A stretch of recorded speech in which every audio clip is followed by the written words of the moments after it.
Hello and welcome back to the another episode of the Hindu News Analysis. Well, the date is 11th October 2025, and in this video we are going to discuss some important articles which are very much relevant for your preparation. So before we'll start our discussion, I would like to give you the brief idea what our approach would be with respect to every article which we are going to discuss here, so that you will get much ready for it. With respect to every article, first we will try to understand the summary of the article. What is the summary?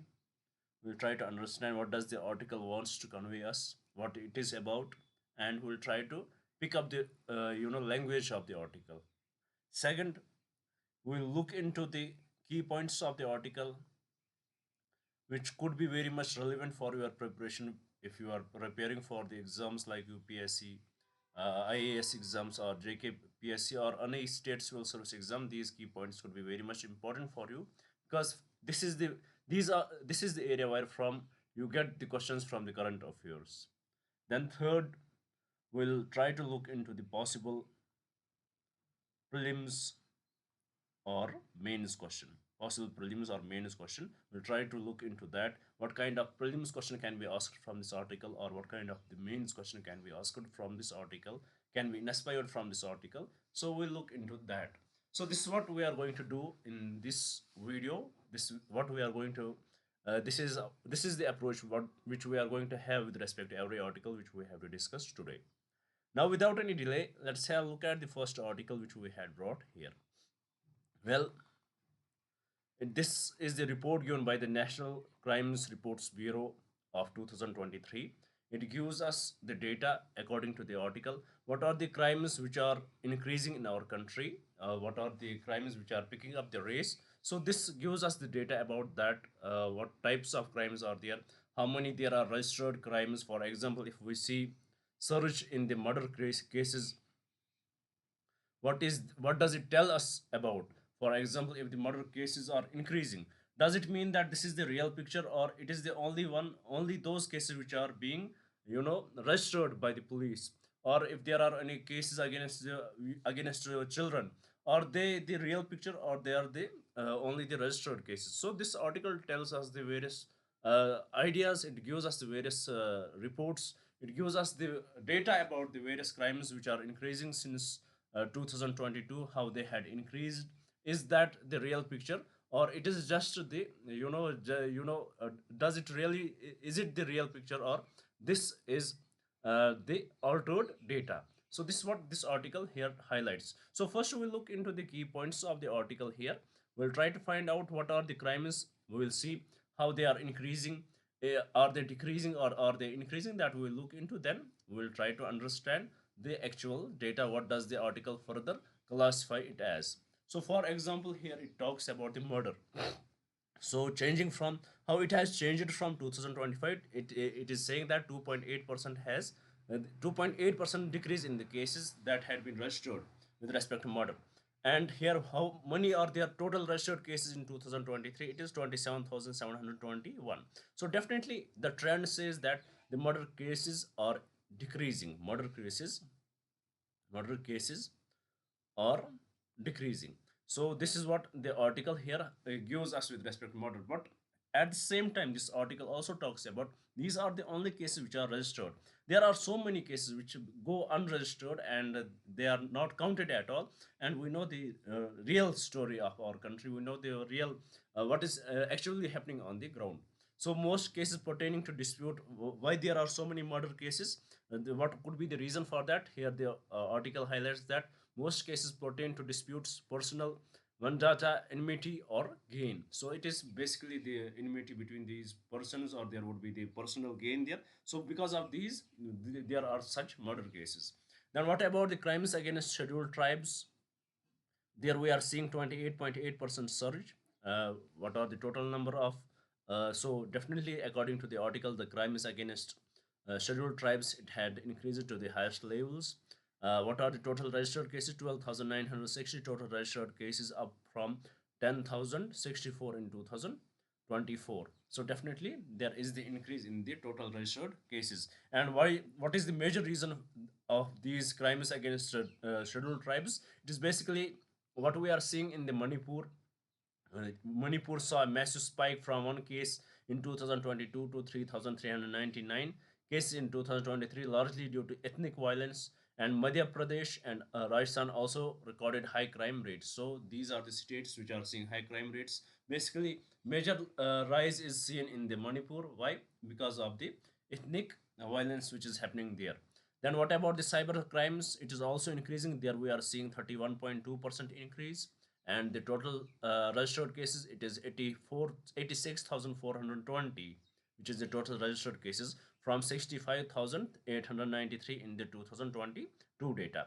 And what is this rise linked to? This rise is linked to increased internet penetration and digital finance transactions. The majority of the cases are financial fraud followed by sexual exploitation. So these are the majority of the crimes which are noted here. Then what are the crimes against children? It is 9.2% increase. There is, we are also seeing 9.2% increase. And what are the total registered cases? It is 1,77,335 total registered cases.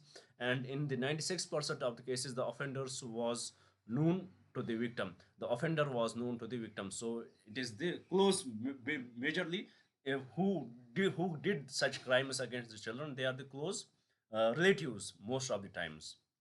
So that's how we have to take care of our children. How education, how well educated they should be. They should be well informed about that, how to how to complain such things to their parents if any such activities happens. Then what about the crimes against women? It has seen 0.4% increase there, is which is modest overall. And if we look at the total number of cases, it is 4 lakh 48,211 total registered cases, which is quite big. But if we will compare the rise, it is very small. And the modest increase masks a 14.9% spike in the dowry related crimes, 14.9% in dowry related crimes, pointing to a persistent societal issue. Cruelty by husband or relatives accounted for the highest share of cases, which is 29.8%.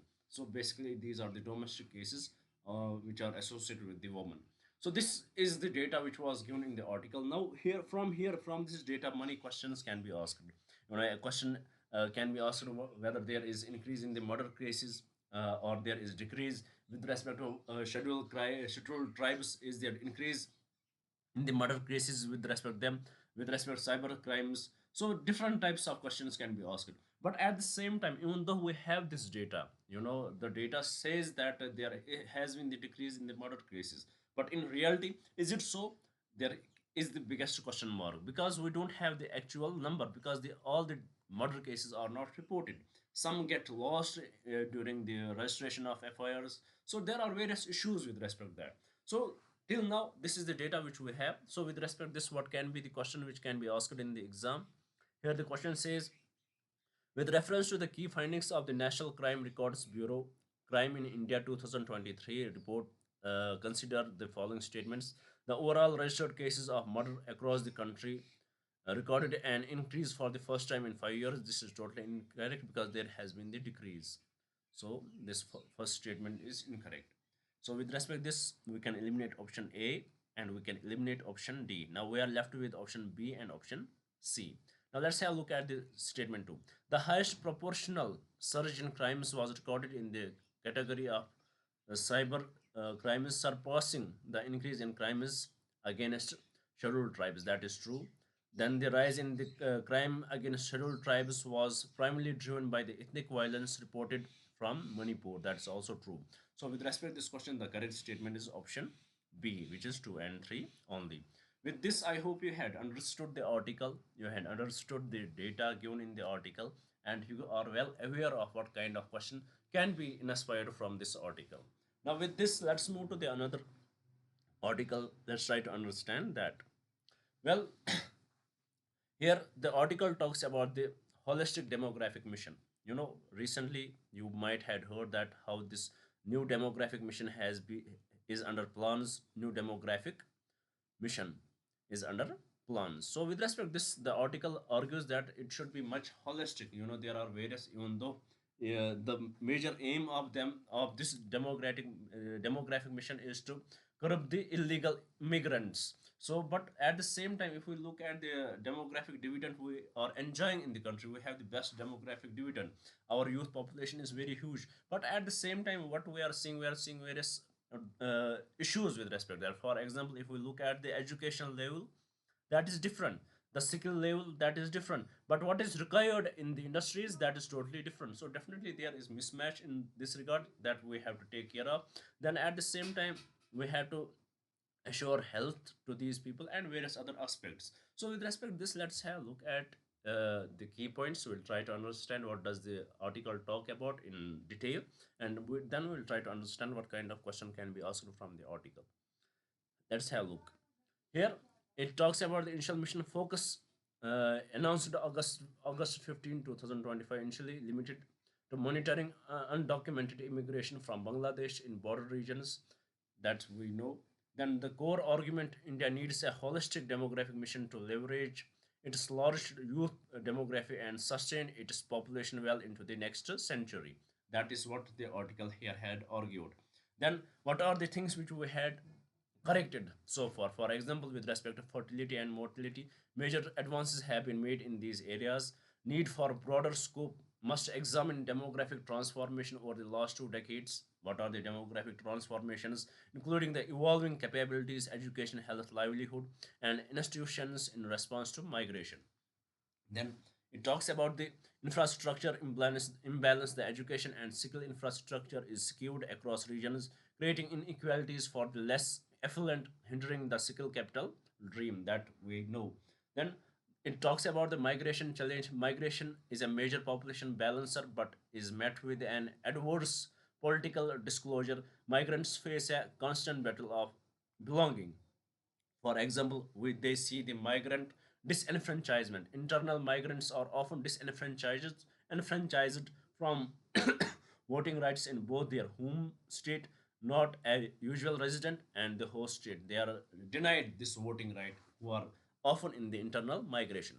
Then it talks about the longevity challenge. Growing longevity requires a rethink of social security provisions, redefining economic productive years, and involving employers in financial preparation. Then, what are the policy recommendations? Policy must move beyond the per capita hangover to account for the composition of the population in allocation and provisioning need for demographic sensitization. So this is what this article here talks about. What are the various challenges it has highlighted? For example, especially with respect to the migrants, as they are often in the migration and they've internal migration, and they face this disenfranchisement. They are denied this voting right both in the host state as well as in their home state. So these are the various issues which it talks about. It further talks about the educational infrastructure, how it is beyond what is required. At the same time, the health, livelihood, even though we had done various changes, but there are still much changes are yet needed. So with respect to this, let's see what kind of question can be asked in the exam. Here the question says the efficacy of a nation's demographic dividend is contingent upon its ability to transform a large youth population into a skilled and mobile workforce, while simultaneously addressing the challenges posed by an aging population. Discuss the three most critical non-traditional policy frontiers: internal migration, human capital development, and social security for longevity that a comprehensive demographic mission must tackle to ensure equitable and sustainable development. So, if you want to write the answer to this question, please do write. Give your thoughts. What you had understood, and if you want this answer to be checked by me, then write a mail on the salvation UPSC 136 at the rate gmail.com. Now, with this, let's move to the another article and see. Well, this article is about the hydropower project on Chenab gets clearance. It gets the environmental clearance. So here, with respect to this, as it is on the Chenab, which comes under the Indus Water Treaty, which is under abeyance, or we can say suspension with respect to Pakistan. So it is somehow important. It becomes important for us. Uh,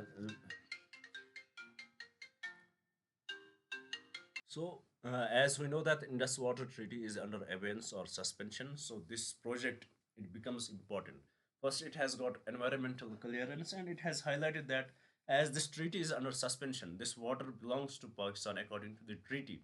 We cannot have the run with respect to run of dams. We can construct it, but still we know that there can be issues from the Pakistani side. So with respect to this, it becomes important. So we need to know some basic data about this dam, which can be very much relevant with respect to our exam. So let's have a look at the key points here. First, here project identity. It is this Sawalkote hydroelectric project. Sawalkote hydroelectric project. It is a location on the Chenab River in Ramban, Jammu and Kashmir. Type and capacity. It is the run of the river project with an installed capacity of 1,856 megawatt and projected annual generation of 8,000 million units. What is the strategic context? First major project on the Indus Water rivers to receive environmental clearance since India's suspension of the Indus Water Treaty on April 2023 after the Pahalgam attack. Implementation project management was transferred from JKPDC to the National Hydropower Commission Committee Limited in 2021 with NHPC responsible until 2061. What is the clearance history? Uh, Initial environmental clearance was granted in 2017 but stalled due to lack of forest clearance. Fresh clearance was accorded in September 23 to 2025. Economic impact estimated cost has significantly increased, ballooned from 2022,000 crore to 31,386 crore.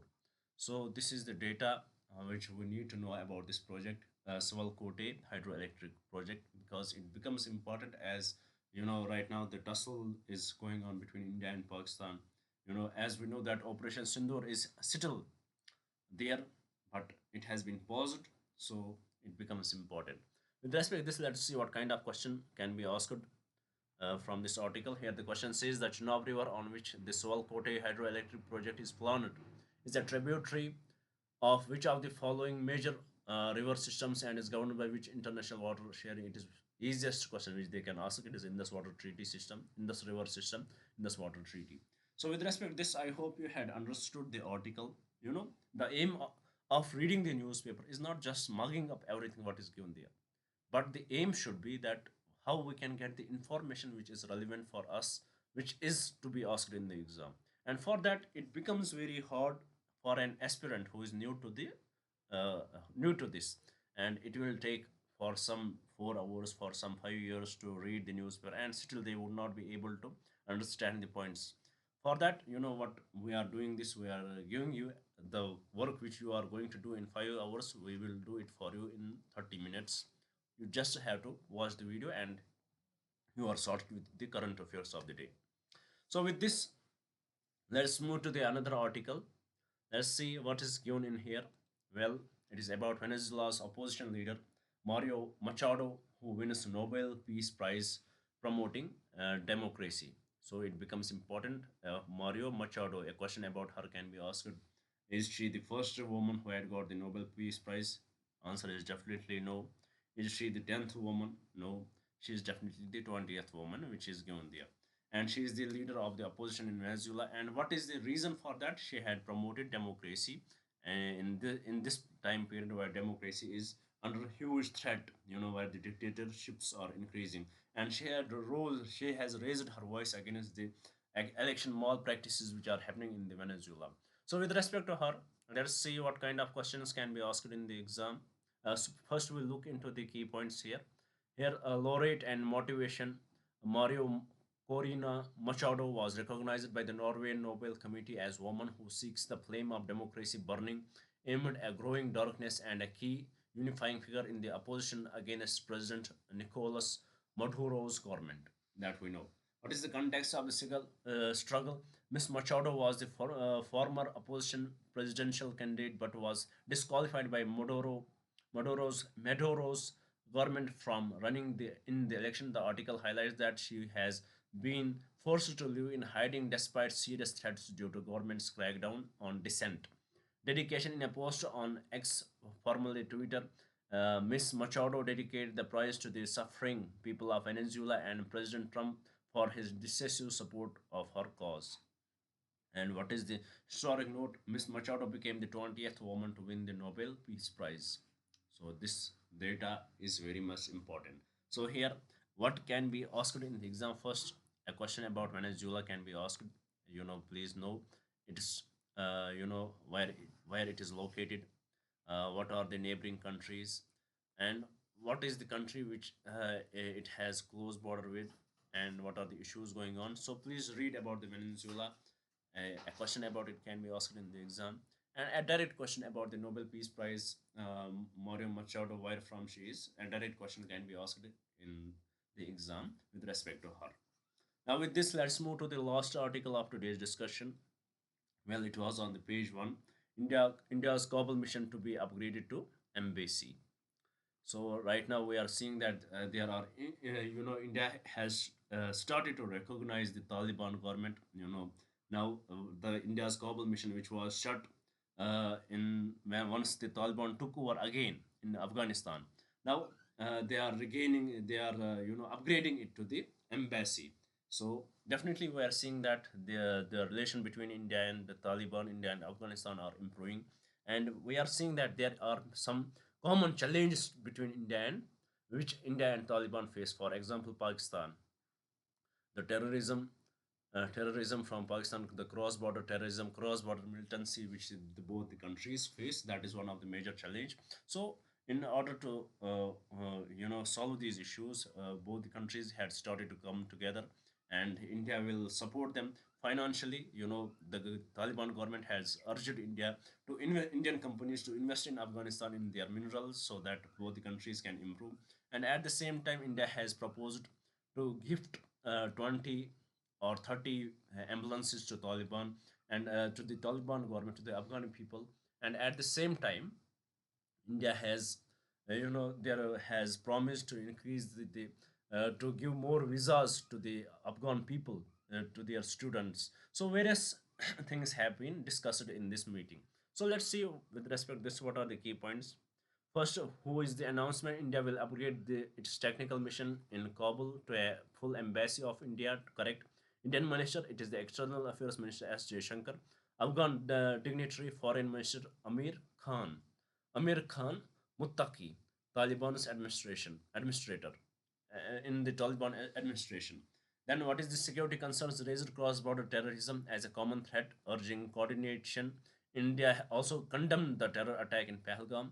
Aid and visas. India committed 6 new health projects, pledged 20 ambulances, and promised to facilitate travel via a new visa module, medical, business, and student visas. What is the Afghan invitation? Taliban invited Indian companies to invest in the mining sector. So this is the invitation given by the Afghan government. So with respect to this, what kind of question can be asked here? The government of India recently announced the upgradation of its diplomatic presence in Afghanistan during a meeting with the foreign minister of Taliban administration, which Indian establishment in Kabul was announced to be upgraded to the status of a full embassy. It is the technical mission which we had discussed.